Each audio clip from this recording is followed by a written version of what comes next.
nombre es Lisette Bustamante. Nuestro tema correspondiente es el aparato faríngeo, tema número 33. Para comenzar, ¿qué es el aparato faríngeo? El aparato faríngeo es una serie de estructuras embrionarias, las cuales son arcos, bolsas, membranas y hendiduras faríngeas, que se encuentran ubicadas en la región cefálica del embrión. Dichas estructuras aparecen en la cuarta semana del desarrollo y van a contribuir a la formación de la cara y del cuello. ¿Cómo van a contribuir? Pues estas estructuras van a dejar unos derivados tanto esqueléticos, o sea, óseos, cartilaginosos, musculares, vasculares, nerviosos y también algunas glándulas endocrinas importantes como son las glándulas paratiroides. Está compuesto por células que migran desde la cresta neural del mesodermo local y del endodermo, y por dentro de este aparato se van a encontrar la faringe primitiva y la porción cefálica del intestino anterior. Para pasar las diapositivas. Ya voy para allá, ya te voy a ayudar con eso, tranquilo. Siguen los ruidos, siguen los ruidos. Traten de, donde estén los ruidos, apagar disminuir ¿cómo se dice? Cerrar el micrófono. Solamente queda con el micrófono la que esté conversando. La siguiente. La siguiente, ya está la siguiente diapositiva. Pero la otra. Ok, ¿cómo está compuesto el aparato faríngeo? Va a ser compuesto por 6 arcos faríngeos, del cual el quinto de ellos es rudimentario y por eso en muchos textos se considera que solamente hay 5. Está compuesto también por 4 surcos o hendiduras faríngeas que corresponden a la separación externa de los arcos faríngeos, 4 bolsas que corresponden a la cara interna de los arcos faríngeos y por último 4 membranas que aparecen en el suelo de las hendiduras faríngeas. Todas estas estructuras se van a numerar en una secuencia cefalocaudal a medida que se van desarrollando. La siguiente y pasa a Darliani.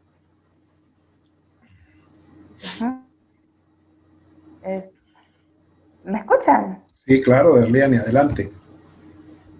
Ok, entonces en continuación vamos a hablar de lo que son los arcos faríngeos. Sabemos que los arcos faríngeos están compuestos por mesénquima del mesodermo paraxial que nos ayudará a la formación del piso de la caja craneana y también de la formación de músculos voluntarios de la región craneofacial, así como de la formación o el desarrollo de la dermis del área del rostro. También estará compuesta por el mesodermo, por la lámina del mesodermo lateral que contribuirá a la formación de los cartílagos laríngeos y de los tejidos conectivos de esta región. También está compuesto los arcos faríngeos por la cresta neural que está formado o está originado en el neuroectodermo por las células del cerebro anterior, medio y el cerebro posterior. Estas células migran hacia la región ventral, donde ayudará a la formación de los arcos faríngeos. También cuenta con el desarrollo o contribuye a la formación de los arcos faringios, lo que es una pequeña engrosamiento de la región ectodérmica, que es conocido como placoas ectodérmicas. Ellas, junto con las células de la cresta neural, van a ayudar a la formación de los ganglios sensitivos craneales, como es el par craneal número 5, que es el trigémino, el par craneal número 7, facial, el par craneal número 9, glosofaríngeo, y el par craneal número 10, que es el vago. La otra diapositiva, doctor. La otra. La siguiente. Entonces, ahora hablaremos. Estabas aquí y pasamos para acá. Aquí podemos ver los arcos faringios con las otras partes que forman el aparato faríngeo, como son las bolsas que están internamente, las hendiduras que las separan en la parte externa y las membranas que están ubicadas en el suelo de las hendiduras faríngeas. Ahora sí, la siguiente.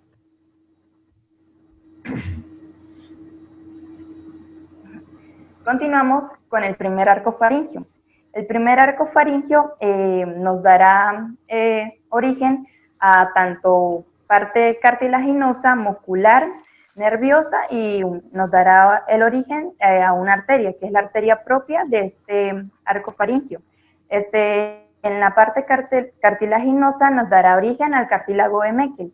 Este cartílago dará origen a lo que es el yunque, el estribo, al ligamento del martillo, al ligamento espenomandibular y al ligamento, y al primordio mandibular.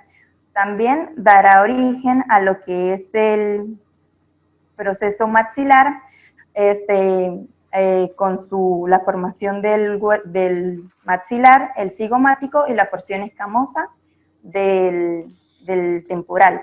En la parte de los músculos dará origen a los que son los músculos de la mastación, que es el temporal, el macetero y el pterigoideo.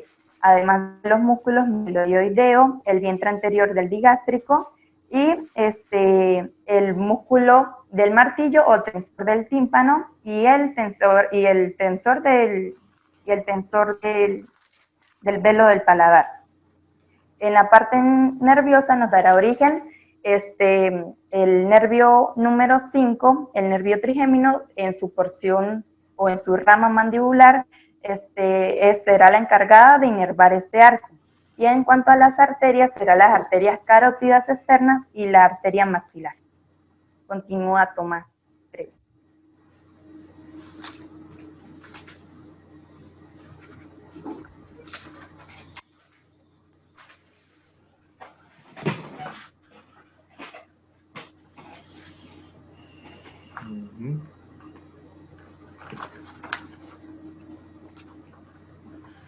Bueno, dando continuidad a lo referente al segundo arco faríngeo, como primera consideración, vale mencionar las estructuras que componen a cualquier arco.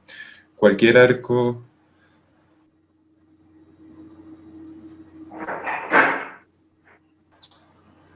¿Aló? Sí, te estamos escuchando. Ajá, perfecto. Diga. Disculpe.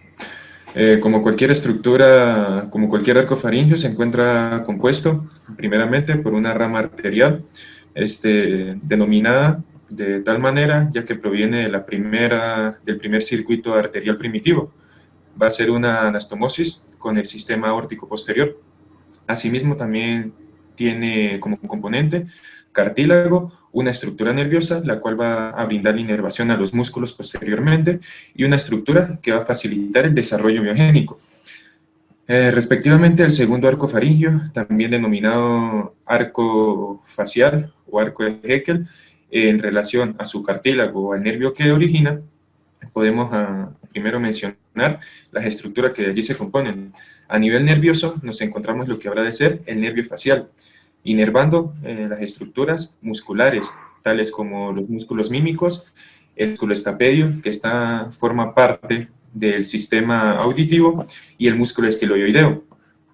El músculo estiloideo guarda relación, a su vez, con este cartílago, debido a que tras el desarrollo membranoso, nos brindará el desarrollo del asta menor del hueso yoides, asimismo la porción superior. Como primera parte, este ligamento que se deriva del desarrollo membranoso brindará también conexión con la apófisis estiloides, a su vez con el hueso yoideo. Seguidamente continuará el desarrollo del músculo estiloideo. Asimismo, este segundo arco faríngeo nos brinda el desarrollo de las estructuras estribo, apófisis estiloides, el ligamento estiloideo y, como ya se mencionó, el asta menor y porción superior del hueso yoides. El segundo arco faríngeo es uno de los más prominentes, incluso hace recubrimiento tras el trofoblasto, hacer una extensión ventrolateral y a tomar una imagen cilíndrica. Nos brindará también una prominencia del mismo, hace recubrimiento del tercer y el cuarto arco faríngeo, cubriéndolos en sí, nos brinda la protuberancia de los denominados montículos auriculares, de lo cual va a dar relación, como ya se mencionó, para el desarrollo del estribo. Como tercer arco faríngeo, si puede pasar la imagen, doctor. En el tercer arco faríngeo guarda relación en el desarrollo del asta mayor y la porción inferior del hueso yoides. Asimismo, permite el desarrollo del músculo estilofaríngeo con una inervación mediante el nervio glosofaríngeo, a lo cual deriva su nombre de tercer arco faríngeo o arco glosofaríngeo. Y permite también una conexión con las arterias carótidas comunes y porción proximal de las arterias carótidas internas, por medio del tercer arco faríngeo, tema que se tomará posteriormente. Es donde se sucede el desarrollo de pequeñas fístulas y conexiones o senos, de tal manera que a nivel del espacio intercarotidio hace trayecto estas conexiones erróneas. Aquí. También en el caso del nervio del tercer arco faríngeo, podemos hacer mención de que va a tener una gran relación en el desarrollo de la lengua, brindando una vez más desarrollo y origen con respecto al nervio glosofaríngeo.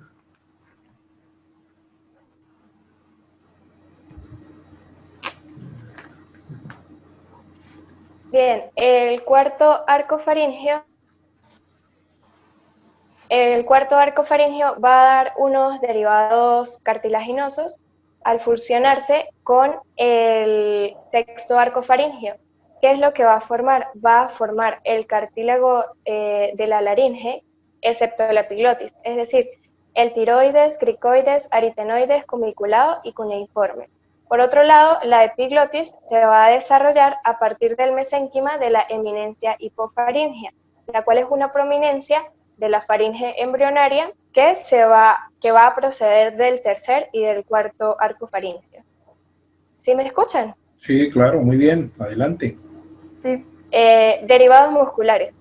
Igualmente se va a fusionar con el sexto arco faríngeo y va a formar los músculos constrictores inferiores de la laringe, el músculo cricotiroideo, músculo periestafilino interno, los músculos estriados del esófago y por último los músculos intrínsecos de la laringe. El cuarto arco faríngeo va a estar inervado por el par craneal número 10 o nervio vago, específicamente por la rama laríngea superior del vago. En sus derivados vasculares va a dar origen en el lado izquierdo al segmento del callado aórtico que se encuentra entre la arteria carótida primitiva izquierda y la arteria subclavia izquierda. Y por el lado derecho va a dar origen al segmento proximal de la arteria subclavia derecha. Siguiente diapositiva. El quinto arco faríngeo es rudimentario y no va a dejar ningún derivado. El sexto arco faríngeo se va a fusionar con el cuarto arco faríngeo, como mencioné anteriormente, y va a formar los cartílagos laringeos, excepto la epiglotis. Los músculos, sus derivados musculares van a ser los mismos del cuarto arco faríngeo. En cuanto a los nervios, va a estar inervado igualmente por el par craneal número 10, nervio vago, pero por la rama laringea recurrente. Y en los derivados vasculares, por el lado izquierdo, va a originar la arteria pulmonar en su segmento proximal y el conducto arterioso en su segmento distal. Esta última se va a obliterar al momento del nacimiento. Y por el lado derecho va a originar la arteria pulmonar derecha en su segmento proximal. Siguiente diapositiva.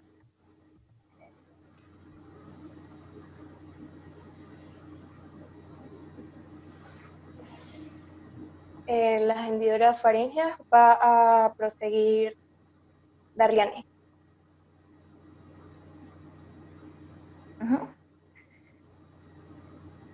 El tema de los arcos faringeos, continuamos con las hendiduras faríngeas. Ya sabemos que las hendiduras faríngeas son las que separan a los arcos faringeos en su parte externa.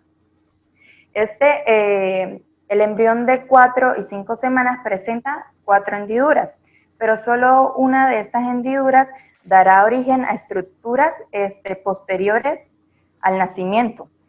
Las demás estructuras solo desaparecen. La única hendidura que permanece es la hendidura número 1. Esta hendidura dará origen a lo que es dará origen al conducto auditivo externo y a la parte externa de la membrana timpánica. Las hendiduras 2, 3, 4 y sexta, ellas formarán una cavidad revestida por epitelio ectodérmico que formará el seno cervical, y este seno cervical desaparecerá con el tiempo y no permanece no permanece en el momento del postnatal. Solamente, como dije anteriormente, permanece solo la hendidura número 1, que dará origen a la cavidad timpánica, al conducto auditivo externo, perdón, y a la porción externa de la membrana timpánica.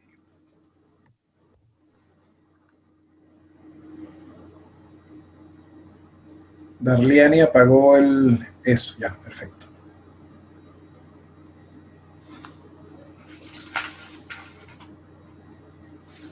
Ajá. ¿Quién sigue con las bolsas? Ajá. Lo respectivo a las bolsas faringias. Las bolsas faringias hacen mención a las estructuras en su porción interna, en la contraparte a las hendiduras que haría porción externa de las estructuras del arco faríngeo. Las bolsas faringias tienen un recubrimiento de tipo endodermo en su porción interna. Las bolsas faringias son las que van a permitir en sí el desarrollo de las estructuras específicamente orgánicas, tales como tiroides, paratiroides, timo, que van a depender de cada una de las bolsas en cuestión. En la cara interna de las bolsas faringias, en un sentido cefalocaudal, es donde hacen su desarrollo. Van a tener una mayor amplitud en su porción caudal, en un descenso consecuente. También podemos mencionar lo respectivo a las bolsas faringias, que simplemente hacen mención 5 de las mismas. La última es atípica y a menudo se le considera parte de la cuarta. La quinta bolsa faríngea no brinda el desarrollo orgánico en sí, es la que se puede considerar atrófica. La 4 y la 6 permiten el desarrollo de las estructuras, las glándulas tiroides y las glándulas paratiroides superiores. Van a ir organizándose de manera escalonada, van a permitir el descenso, y en caso de no sucederse el descenso de las estructuras que originen, se denominarán atróficas o una agenesia de la estructura si no se desarrolla completamente.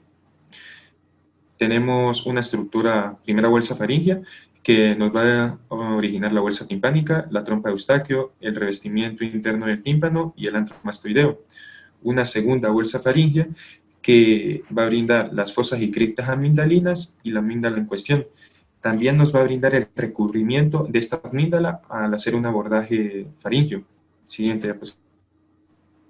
La tercera bolsa faríngea, en su porción ventral, nos va a originar el timo, así como una prolongación de este hacia craneal.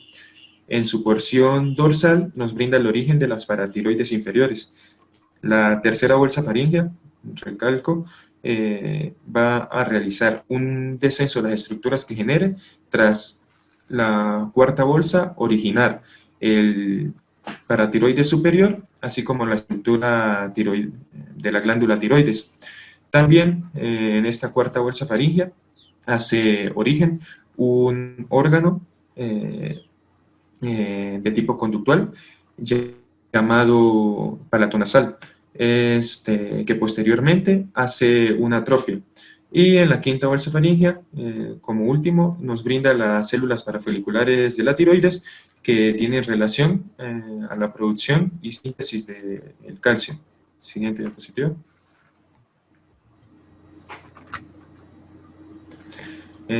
Lo referente a las membranas faringias.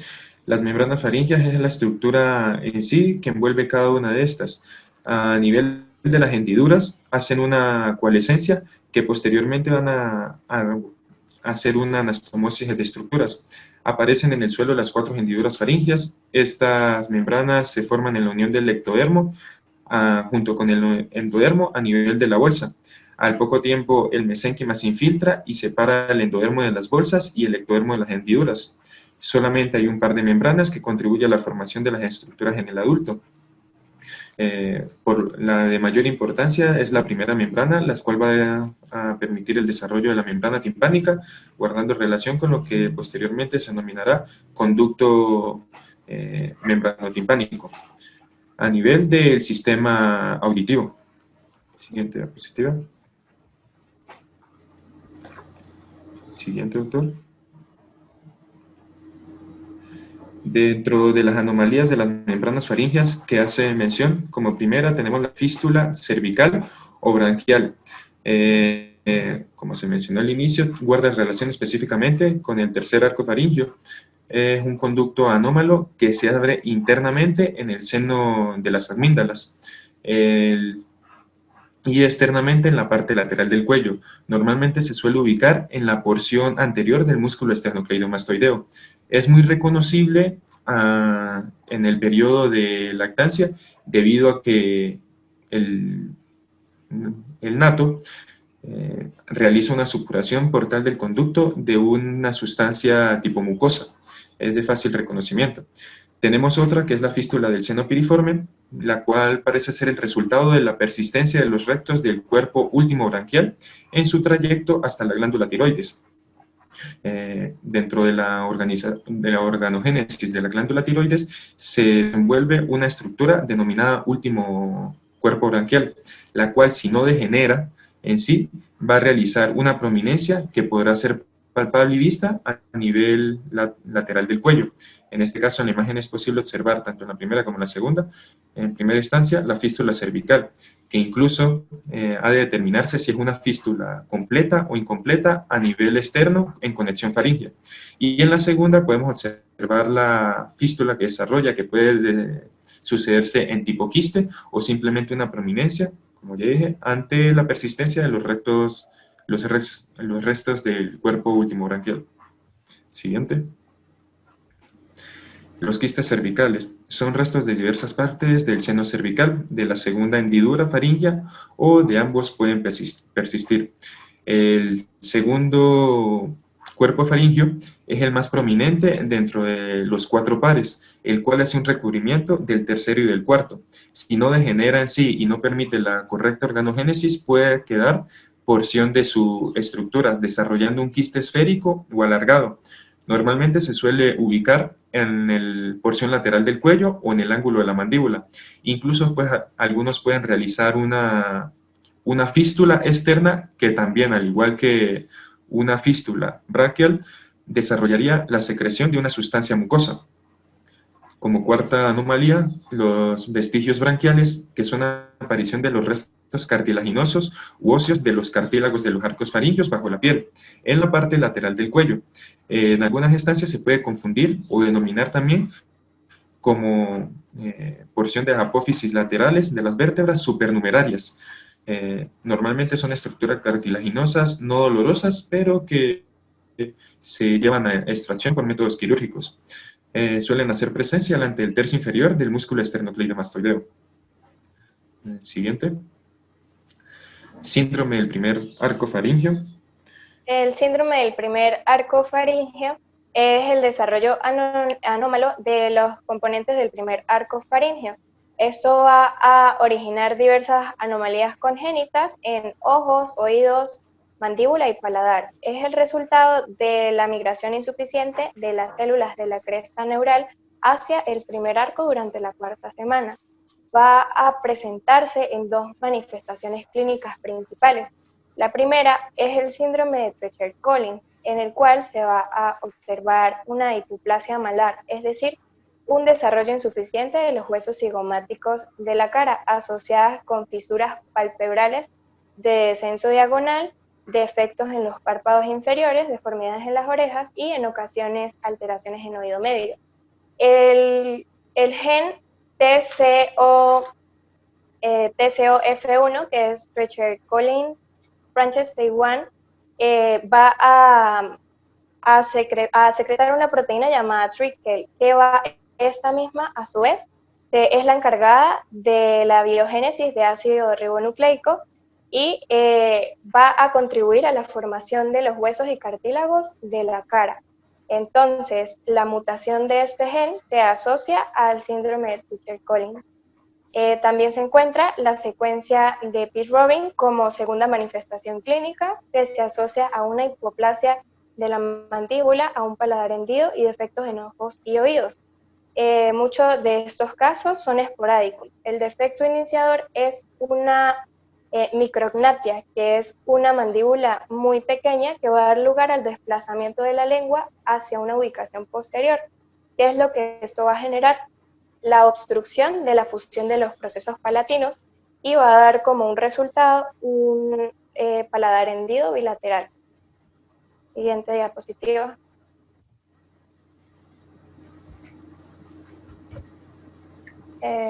Sigue Darliani. Ajá. Continuamos con las anomalías. Vamos a hablar del síndrome de Di-Giorgi. Este síndrome se caracteriza porque los lactantes nacen sin las glándulas paratiroides y además tienen problemas en los infundíbulos de salida cardíacos. Estos niños presentan en su clínica hipoparatiroidismo, presentan problemas cardíacos, la implantación de sus orejas es baja, presentan problemas de susceptibilidad ante las infecciones. Esto es debido a su inmunodeficiencia y también a problemas en sus linfocitos C. Estos niños presentan hiperactividad, tienen problemas o trastornos al hablar, les cuesta mucho aprender, y tienen problemas en cuanto a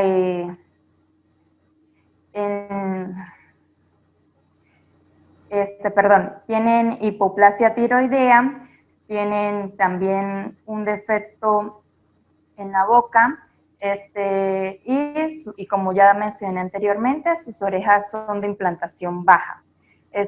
También una de las anomalías es el tejido tímico accesorio.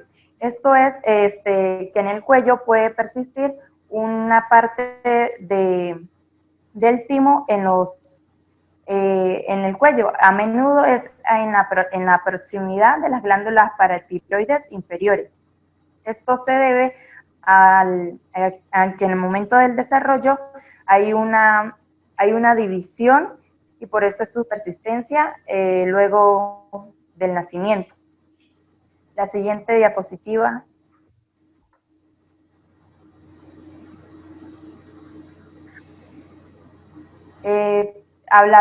Hablaremos de las glándulas paratiroides ectópicas.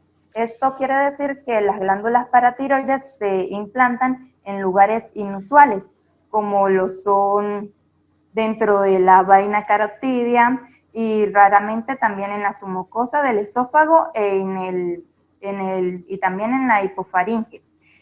También tenemos el número anómalo de glándulas paratiroides. Esto es de manera infrecuente y se pueden observar más de 4 glándulas paratiroides. Ok, continuando con la anomalía que está diciendo Darliani, el número anómalo de glándulas paratiroides de manera inusual se pueden observar más de 4 glándulas paratiroides o menos de 4.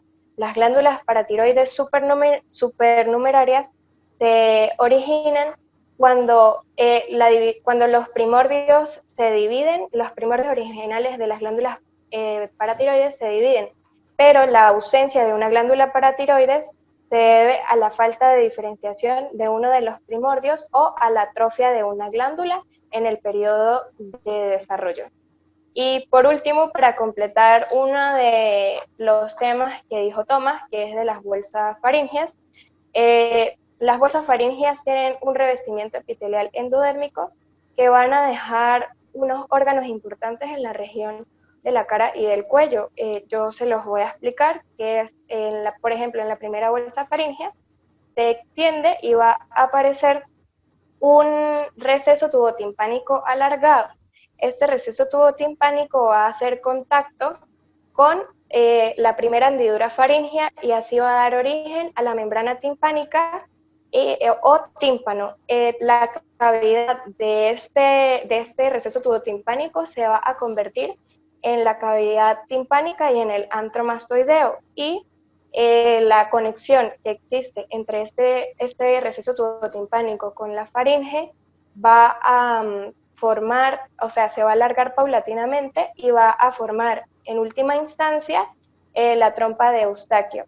En la segunda bolsa faríngea queda prácticamente eliminada a medida que se van formando las amígdalas palatinas. Parte de la cavidad de esta segunda bolsa se convierte en la fosa amigdalar, que es una depresión que se encuentra entre los arcos palatogloso y palatofaríngeo.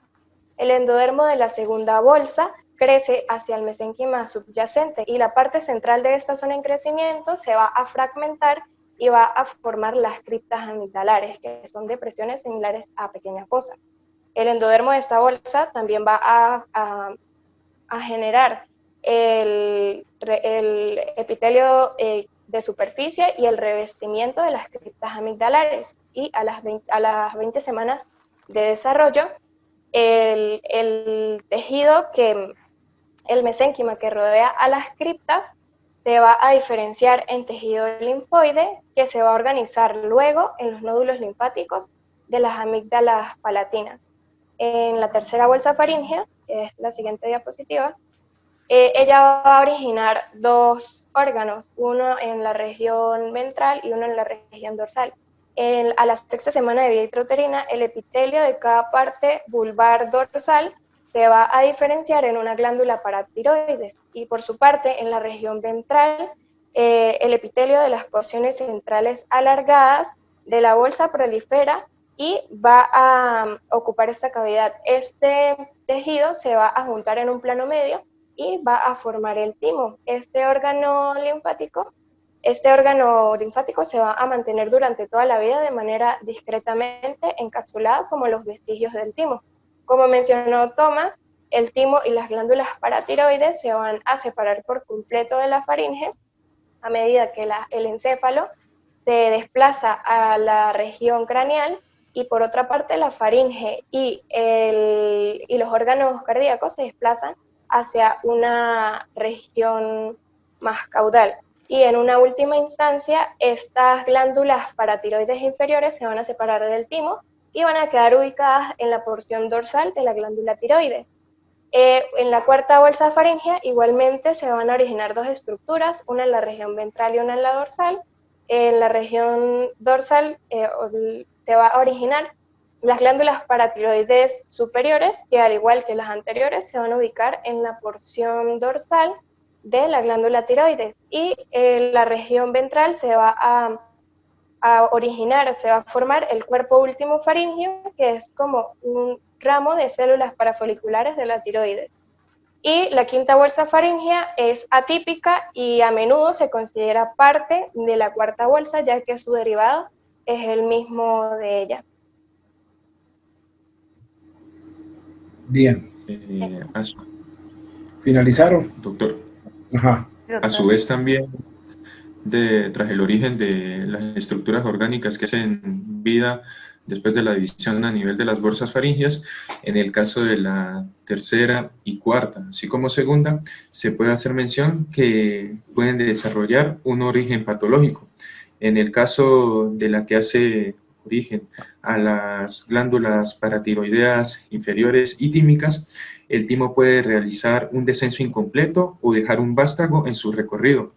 Este vástago es el que nos va a permitir el desarrollo de un quiste tímico o incluso un conducto, que como se mencionó, es el que puede realizar una fístula creando conexiones en sí. Por supuesto también la glándula tiroides, que como bien acaba de mencionar Lisette, hace el descenso. Ella puede realizar o dejar un conducto tirogloso debido a que tiene su origen en la base de la lengua. Una vez que la tiroides desciende, si lo hace de una manera incompleta, parcial o incluso no la hace, nos permite conseguir este denominado conducto tirogloso. posteriormente pues puede desarrollar, una vez que se inicia su diferenciación y producción de células especializadas de tipo tiroideo, puede incluso alcanzar una composición patológica o maligna por el desarrollo de un cáncer en sí. También lo referente a la última bolsa, las parafoliculares de la tiroides, debido a su posible extirpación errónea, así como la glándula tiroides al no descender, nos puede producir una alteración de los niveles de calcio al relacionarlos con lo referente a la tiroides y por supuesto los paratiroides de las mismas. Bien. Bueno. Vamos a tratar de complementar algunas cositas que son bastante importantes. Cuando se habla de aparato faríngeo, y ustedes ya terminaron, ¿verdad? Sí. Bien, perfecto. Entonces, miren, lo que les voy a decir no es una cuestión, es un complemento, ¿ok? El seminario estuvo bastante bien. Faltaron algunas cositas que se las voy a tratar de explicar ahorita porque esto es bueno para los demás muchachos. Entonces, fíjense, cuando nosotros hablamos de aparato faríngeo, estamos hablando de un conjunto de estructuras que son originarias de este tejido mesenquimático que se activa con la unión del mesodermo y de las células de la cresta neural. Eso es importantísimo que ustedes lo tengan en cuenta. Por lo tanto, cuando nosotros hablamos de aparato, si ustedes se ponen a analizar todo lo que ustedes comentaron y dijeron, se dan cuenta que este aparato produce estructuras relacionadas con el sistema inmunológico, el sistema vascular, el sistema hormonal, el sistema de la fonación, el sistema de la audición y evidentemente, si estamos hablando del sistema inmunológico, pues con el sistema linfático. Algunos autores hablan de un anillo linfático faríngeo, y eso está relacionado fundamentalmente con la formación de las amígdalas y de las criptas amigdalinas. Ustedes comentaron también lo de las células C o parafoliculares en el mecanismo de la calcitonina. Interrelacionan las estructuras que se forman con la tiroides, que interviene con el metabolismo. Y también hay que mencionar de que todas esas estructuras tienen un componente muy importante. Fíjense que ahorita que conversemos de lo que es la primera bolsa, la segunda bolsa, yo más o menos les voy a explicar algo que yo quisiera pues mencionarles a ustedes en esta presentación. Esta lámina que ustedes tienen aquí, que está prácticamente a la derecha de la pantalla de ustedes, es una lámina que es interesante reforzarla, ¿ok? Porque fíjense, nosotros tenemos el núcleo del mesénquima, y dentro de ese núcleo de mesénquima vemos en la cara interna, vemos la formación del músculo, vemos la formación de un nervio, vemos la formación de un vaso sanguíneo y en la cara externa vemos la formación de un cartílago. Esto puede ser una pregunta de examen, ¿verdad? ¿Cómo está formado el núcleo de mesénquima de los arcos faríngeos? Recuerden que se hablan de arcos faríngeos, no se hablan de arcos branquiales. Los arcos branquiales son para los invertebrados o las series inferiores al humano. Los arcos faríngeos son para el humano. ¿Ok? Entonces es importante recalcar esto sobre la estructura. Por ejemplo, yo les puedo preguntar un examen en el núcleo mesenquimatoso, en el núcleo mesenquimatoso de los arcos faríngeos, ¿qué hay? Entonces hay músculo, lo puedo colocar músculo internamente, nervio superior, vaso inferior y cartílago externamente, o simplemente puedo colocar los tres, no importa el orden que sea, pero esto es importante que lo tengan en cuenta. Bien. Siempre que se vayan a formar los arcos faríngeos, ¿verdad? Todo eso se activa con la llegada de las células de la cresta neural. Y siempre se deben expresar dos tipos de genes. Los genes OX y la concentración de ácido retinoico. Sin esos factores, los arcos faringios no se desarrollan. En el segundo arco se expresa el gen HOX2 y en el tercer arco se expresa en el gen HOX3. Muy bien. ¿Por qué? Ustedes no se han preguntado por qué el arco faríngeo tiene el mayor crecimiento que los demás. Eso tiene una explicación, ¿verdad? Eso tiene una explicación. Y por eso es que se produce el seno germinal. Ahorita vamos a volver sobre esta. Por aquí lo vi yo. Aquí está el seno cervical. ¿Ves? Porque este segundo arco crece más que los demás. Si ustedes ven la proporción, se dan cuenta que este es mucho más grande y que va a tapar el tercero y el cuarto arco. Y se forma el seno cervical. Entonces, ¿por qué se produce ese crecimiento? Bueno, se produce ese crecimiento porque se expresa en él el Sony G de Hox, el factor de crecimiento fibroláctico 8 y la proteína morfogénica del hueso número 7. Y esos son inductores en la proliferación del mesénquima. Entonces, claro, esto en condiciones normales, el seno cervical debe desaparecer. Pero como ya ustedes lo mencionaron, si persiste, pues va a presentar otra serie de problemas. Bien. ¿Cuál es la importancia real, aparte de todo lo que ustedes mencionaron, del primer arco? Bueno, porque es que el primer arco no solamente produce las estructuras de la cara y los procesos maxilares, cigomáticos, sino que también interviene en la formación del hueso temporal mediante una osificación intramembranosa y lo más importante de todo, la mayor cantidad de músculos que tiene el primer arco faríngeo están relacionados con los procesos de la masticación. Acuérdense de eso. Eso es muy importante. En el caso del segundo arco, está relacionado con los músculos de la expresión facial. Músculos de la expresión facial. Entonces, los pueden englobar en un solo grupo. Yo les puedo preguntar, en el primer arco, los músculos del primer arco son los músculos los músculos del segundo arco, o el grupo muscular de que genera el primer arco, son el músculo A de la masticación, del segundo arco de la expresión facial. Por eso es que usted ve que habla del bucinador, del auricular, del frontal, del cutáneo del cuello, del auricular de los labios, del auricular de los párpados, del músculo del estiloideo y el vientre posterior de la pared epigástrica. Eso es muy importante. Los nervios, ¿verdad?, tienen núcleos aferentes y núcleos eferentes. Eso lo van a ver ustedes cuando revisen los seminarios de la parte de neurológica. Por eso es que muchos de estos nervios tienen un componente mixto, un componente aferente y un componente eferente. Cuando se hablan de los núcleos eferentes viscerales, estamos hablando específicos o somáticos, estamos hablando de sensitivos. Y cuando estamos hablando de eferentes, estamos hablando de motor. Entonces, por eso es que a veces cuando ustedes leen, por ejemplo, los músculos que forman el séptimo par, el quinto par, se dan cuenta que son nervios que tienen un componente sensitivo y un componente motor. Bien. Hay una cosa interesante que yo quería mencionar con respecto a lo del sexto arco. Ustedes lo mencionaron aquí cuando hablaron de los derivados vasculares y hablaron de la persistencia del conducto arterioso. Cuando se altera el sexto arco, se va a producir algo que se llama la persistencia del conducto arterioso. Y esa persistencia del conducto arterioso hay que mencionarla porque ella es una cardiopatía cianógena, ¿verdad?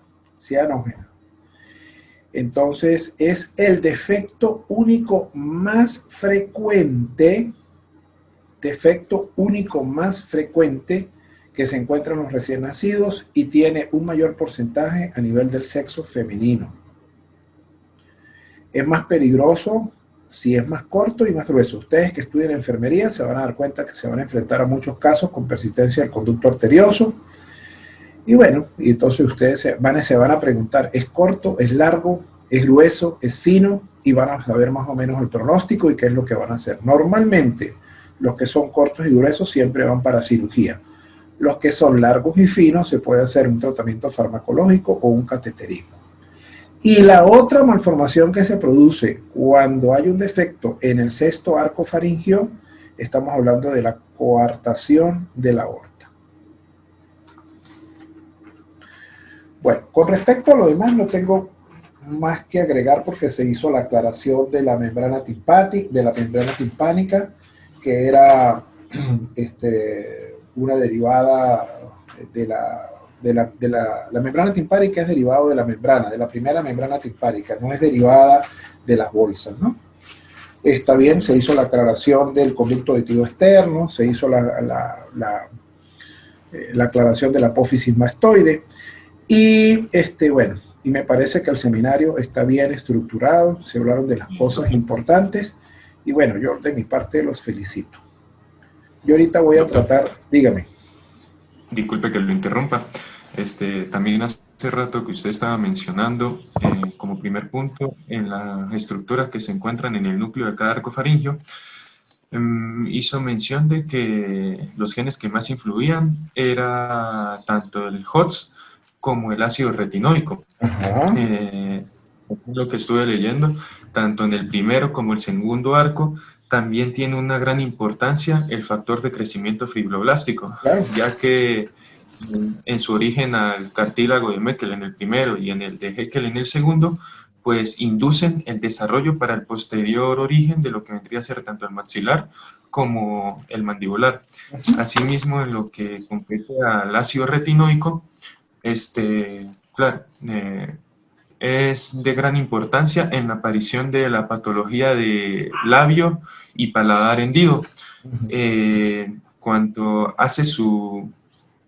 hay descenso del mismo, es donde hay mayor preponderancia, que influye si en una niña es donde se presenta de mayor manera en el del paladar y en el de los varones el del labio. Todo influenciado por la cantidad de ácido retinoico que hacía presencia.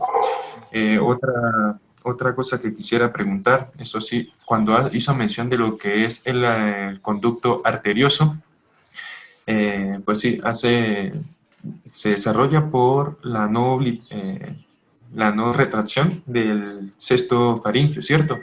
Pero el sexto en sí permite el desarrollo de la aorta o alguna de las carótidas en sí, que me causó confusión esa... No. Lo que pasa es que acuérdense ustedes que cuando vean el seminario vascular se van a dar cuenta que están los arcos aórticos.